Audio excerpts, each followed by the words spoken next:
I'd like to highlight that most of people that have been helping down there, they are of Christian faith. And people who weren't of Christian faith became Christians. Yes. That seems like that's how it goes in situations like this. When I came home and I talked with my dad about it, because he's seen a lot of death too. Mm-hmm. You know, being a police officer, you just see that on a daily basis pretty much. Yeah. And he said, things like this either make you believe that God is real or he isn't. Yeah. And he's like, usually people start to believe in God. And he goes, and probably because all of their contacts and the volunteers were in the local church. Yeah. Like 90% of them were probably based in churches. Well, and a lot Well, yeah, that naturally the people that don't believe in God may not jump in there. Right. Well, and a lot of people who don't believe in God is hope. They see it as, how could a God let something this disastrous happen? How could he do this to our people? Probably the biggest right? argument against God. But if you really look at it and you try to see light in this situation, think about how many people he is bringing to his kingdom, right? Yeah. I wouldn't say anybody that doesn't believe in a God or that's atheist or even agnostic would not do something. So it wasn't only Christians there, right? You saw. Oh no, there's a guy that came up from Georgia. Yes, and we can't go into names or anything or details, but yeah, he was there since the beginning. Was there any like ex-military there? Oh yeah, that guy was ex-military. Tons of ex-military, and tons of ex-military. Because I know a group from Texas that's somewhere in North Carolina. Yes, and this gentleman he speaks of, he was ex-military. He was involved with a special forces group, and he came up from Georgia to help because he was looking for purpose. He needed a purpose in life. As many ex-military. He's an atheist? Yes. He was when we first met him, and he was definitely very skeptical of our group when we rolled up to this church that he was staying in a church parking lot.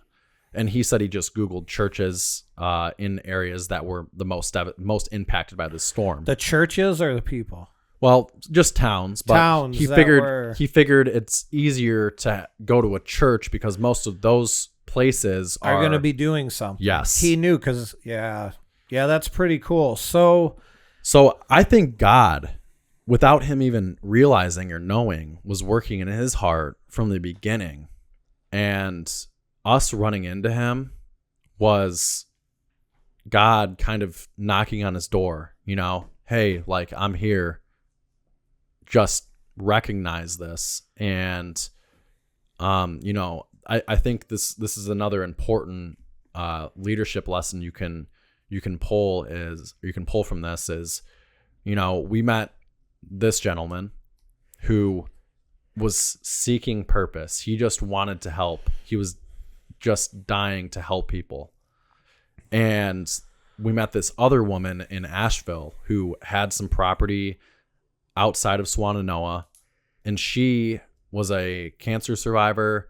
She lived alone on this farm, and her house wasn't devastated per se, but it was affected by the storm. I mean, her whole house had to be gutted. You could smell the mold in there. Yes. And, her livestock fences were mangled up by the trees that had fallen. And, that's a lot of work for a single woman, especially a cancer survivor who is currently battling. That's a lot of work for someone to do. And it's very overwhelming. So she was really needing to, she just needed help. She needed somebody to help. And we recognized that we had somebody that needed immense help and somebody that just needed purpose and was really wanting to help others. And we actually brought them together and connected them before we left.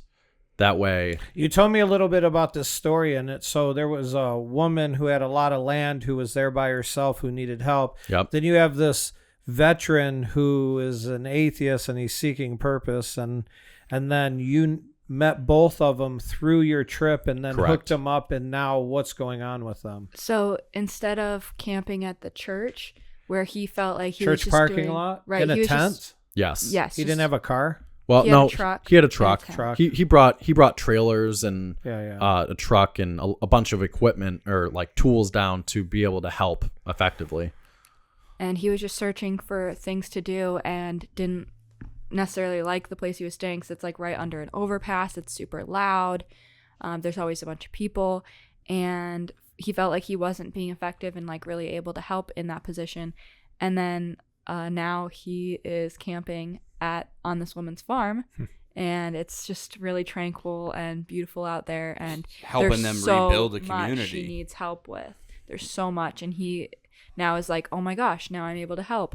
And one of our teammates was talking to him on the phone afterward, and he goes, oh, so it seems like, God really is working in your life and lined up these things for you.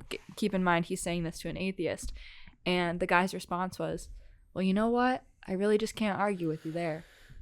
Yeah, I mean, I think that we have, man, it's like what we talked about on a previous podcast about it's not God that deters people from God, from himself. It's the interactions with people. And so now look at this positive interaction.